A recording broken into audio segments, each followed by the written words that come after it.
Season 4 of Burn Notice. I'm calling this one Collateral Damage. Because that's exactly what it is. Michael's back in the game. But it's not the victory he thought he was fighting for.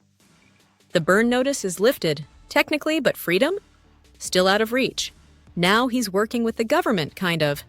And Vaughn, his new handler, may be more dangerous than the enemies he thought he left behind. The twist? Michael chose this. And now he has to live with what that choice is doing, not just to him, but to everyone around him. Fiona's questioning whether she can keep watching him slip. Sam's staying close, but the worry's getting harder to hide. And Madeline? She sees it all. This season is about fallout, the kind that hits everyone in the blast radius. The jobs are darker, the choices are messier. And this time, nobody walks away clean. Hi, and welcome to Timeless New York City. I'm Lena, and today we're getting into Burn Notice Season 4. This season is about fallout, what happens to trust, loyalty, and identity when you keep pushing forward at the expense of everything else. The missions are darker, the emotions are heavier, and the damage isn't just professional anymore, it's personal. Hence the title. Collateral damage isn't just what's happening around Michael, it's what's happening to him and everyone he cares about. If you've seen it, you know exactly what I mean. And if you haven't, heads up, spoilers ahead. Grab a drink, check out my Burn Notice playlist to catch up from the beginning, and don't forget to like, comment, and subscribe. Not for the algorithm, but so we can keep revisiting shows that actually meant something. Let's break down Burn Notice Season 4, where survival isn't the goal anymore, surviving the fallout is. This season is about what happens after you get what you asked for, and realizing it's not what you thought it would be. Michael fought for 3 seasons to get back in, to clear his name and reclaim some kind of control over his life. In Season 4, he gets it, but it comes wrapped in conditions, surveillance, and a new handler named Vaughn, who smiles while tightening the leash. Michael is no longer chasing the truth, he's working for it. Playing along with people he doesn't trust to stay in the loop, to keep digging, to stay useful. But that usefulness starts to cost him. The moral lines he used to cling to, they blur. He starts making colder decisions, taking riskier jobs, and telling fewer people the full story, even the ones who've always had his back. Fiona sees it. Sam sees it. Even Madeline sees it. The man that they've been fighting beside is changing. Not overnight, not in one big moment, but slowly eroded by every compromise, every necessary evil, every mission he says he's doing for the greater good. This season is about the weight of loyalty, what it takes to stay close to someone who's slipping, and the quiet heartbreak of realizing you might not be able to stop it. The enemies are bigger, yes. The threats are real. But the true tension is emotional, watching Michael lose pieces of himself in pursuit of something that may never fully come. Season 4 isn't about redemption. It's about what's left when the fire cools, and the damage is already done. Now let's get into the character arcs. Michael Westen, the man who got what he wanted and still lost something. Michael finally gets the thing he's been chasing since the day he was burned. He's back in the game. No more freeze. No more burn notice. But what he finds isn't freedom. It's a tighter cage with shinier locks. Now he's working under Vaughn, a handler who feeds him just enough truth to keep him engaged, but never enough to let him out. Michael tells himself he's still the one in control, that he's making moves, that this is still his mission. But the truth is harder. He's playing someone else's game now and losing pieces of himself with every step forward. The missions aren't just tactical, they're political, messy, often compromised before they even begin. He's forced to work with people he doesn't trust, lie to the ones he does, and make calls that don't sit right with the version of himself he used to be. The scariest part? He's adapting to it, getting used to the gray. He starts compromising not just for survival, but out of routine. The work, the pressure, the manipulation becomes familiar. And that familiarity comes at a cost. Fiona starts to feel shut out. Sam starts watching him more than backing him. Even Madeline can't reach him the way she used to. This arc isn't about redemption, it's about realization. That sometimes when you fight so hard to get back what you lost, you don't notice how much more you've given up along the way. Michael may be back in, but he's not coming out the same. Fiona Glenanne, the love that refuses to wait in the background. Fiona has always been all in. She's fought with Michael, for Michael, and sometimes even against him, but always out of love. In this season, that love doesn't fade, but it starts to hurt. Michael is changing. He's not the same man she stood beside when he was burned and fighting to get his life back. Now that he's in, he's colder, strategic, always calculating, always withholding. Fiona can feel the emotional distance, the way he buries everything under layers of mission planning and tactical silence. And Fiona? She's not built for detachment. She's fire, messy, passionate, direct. She doesn't want to be perfect. She wants to be honest. But Michael's become a version of himself that thinks control equals safety, and that love is a vulnerability he can't afford. So she waits for a while, but not passively. She pushes not to fight, but to wake him up. To remind him there's more to life than staying 5 steps ahead of the next threat. She wants partnership, a real future. Not just shared danger, but shared truth. And slowly, Fiona starts drawing her own line. She's done fading into the background just to protect Michael's focus. She wants to be seen, heard, valued. And if he can't give her that, not just the love, but the space for her to exist outside of his mission, she'll have to decide what she's really standing by. Fiona's arc this season isn't about giving up on love. It's about loving someone enough to stop losing yourself in the process. Loyalty matters, but so does self-worth. And Fiona's learning that love doesn't mean silence, and it doesn't mean waiting forever. Sam acts, the loyalty that starts asking questions. Sam's always been the rock, the guy who cracks a joke, grabs a beer, and somehow holds everything together when it all starts spinning out. He's loyal, no conditions, no ego, just that steady presence Michael's always been able to count on. But in Season 4, that loyalty starts to get tested. Not by betrayal, but by concern. Sam sees what Michael doesn't want to admit, that getting back in didn't set him free. It just locked him into a deeper kind of compromise. The jobs are murkier, the calls are colder. Michael's not just operating in the gray, he's becoming it. And Sam's been around long enough to know where that road leads. He's seen what happens when good men stop checking themselves. So this season, he watches more closely. Not just Michael's back, but Michael himself. He doesn't confront. That's not Sam's style. Instead, he advises carefully, keeps the team grounded, and quietly protects the people Michael's tunnel vision puts at risk, especially Fiona and Madeline. Sam's still in the fight, still cracking wise, still loyal. But now, that loyalty comes with awareness. He's not blind to what's changing. He's not pretending everything's fine. This season, Sam becomes something more than backup. He becomes a quiet conscience, the voice that doesn't yell but never stops asking, "Are you still the man we've been fighting beside? Or are you just wearing what's left of him?"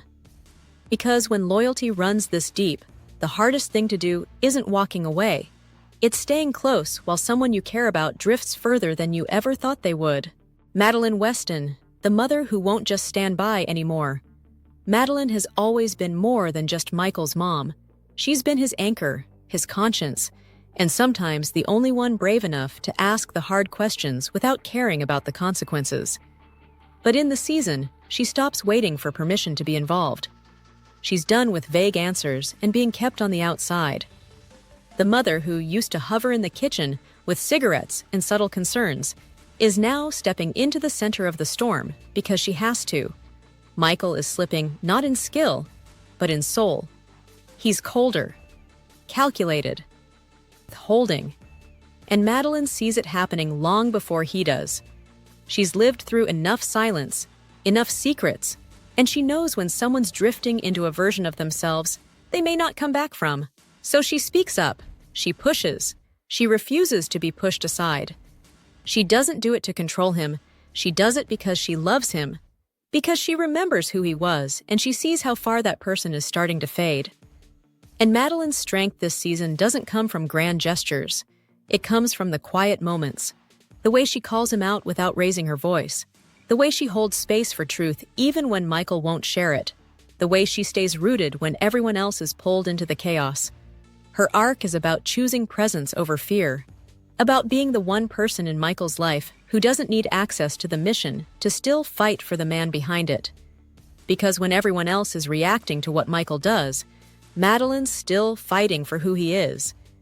And that's the kind of love you can't train for, and the kind that just might save him. Jesse Porter, the spy who didn't see it coming. Jesse enters the season sharp, competent, and grounded, a counterintelligence agent who knows how to handle himself, and more importantly, knows how to trust his instincts. But the one thing he doesn't see coming? Michael Westen. After Michael unintentionally gets Jesse burned, the very thing Michael spent years trying to undo for himself, Jesse becomes both an ally and a walking reminder of Michael's own worst mistakes. And here's the kicker. Jesse doesn't know who did it. He just knows someone cost him his life, and he's trusting the same man who set the fire to help him put it out. At first, Jesse fits right into the team. He's skilled, likable, loyal. He brings energy and a tactical mind that earns him respect quickly, especially from Sam and Fiona. But underneath, he's quietly unraveling. Losing your job is one thing. Losing your identity, your purpose, that's a different kind of burn. As the season unfolds, Jesse's charm starts to crack. There's tension under the surface, a quiet anger and growing desperation to find out who burned him, all while standing beside the man who did it and hasn't told him yet. When the truth comes out, it's ugly. Jesse feels used, humiliated, and worse, disappointed in himself for trusting someone who crossed a line he thought was sacred. His arc isn't about explosions, it's about the slow heartbreak of broken trust. But Jesse doesn't fall apart. He holds his ground, finds his footing, and decides who he is not because of the betrayal, but in spite of it. Being burned isn't just losing a job, it's losing a sense of self. And like Michael before him, Jesse has to figure out who he is in the ashes. Barry Burkowski, the shady expert in Over His Head. Barry's always been Michael's money guy, sarcastic, slick, and allergic to danger. He's not built for field work, and he reminds everyone of that every chance he gets. But in Season 4, the stakes rise, and Barry gets pulled deeper into the fire. The jobs get riskier, the clients are more dangerous. And Barry? He complains, sweats, and tries to squirm out, but he still shows up. Somewhere along the line, this chaotic team became his team.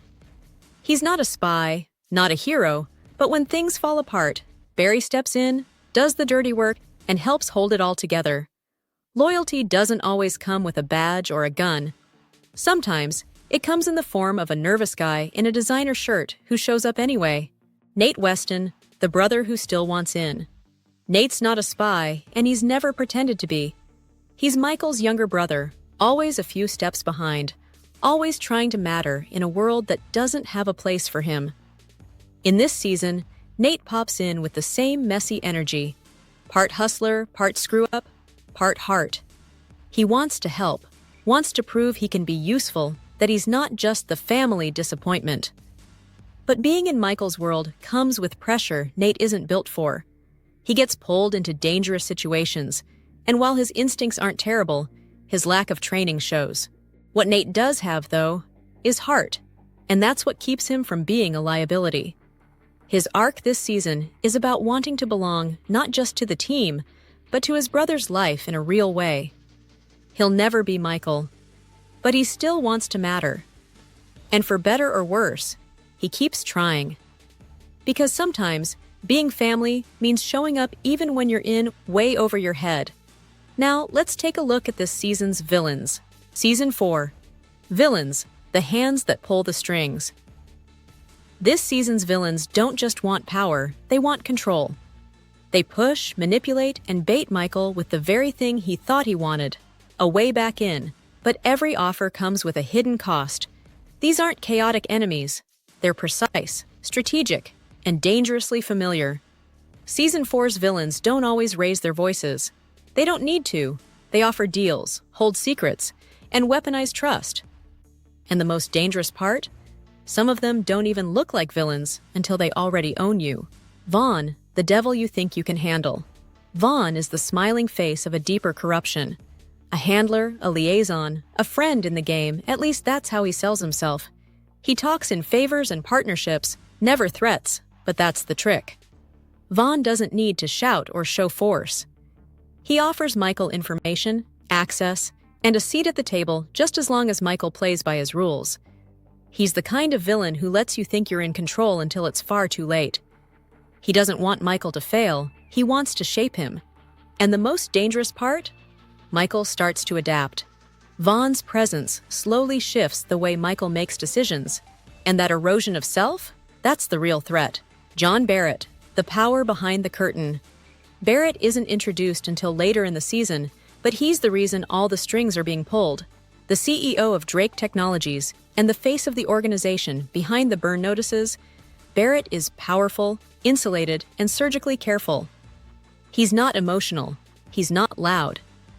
He's the kind of threat that never needs to get his hands dirty because he's already paid someone else to do it.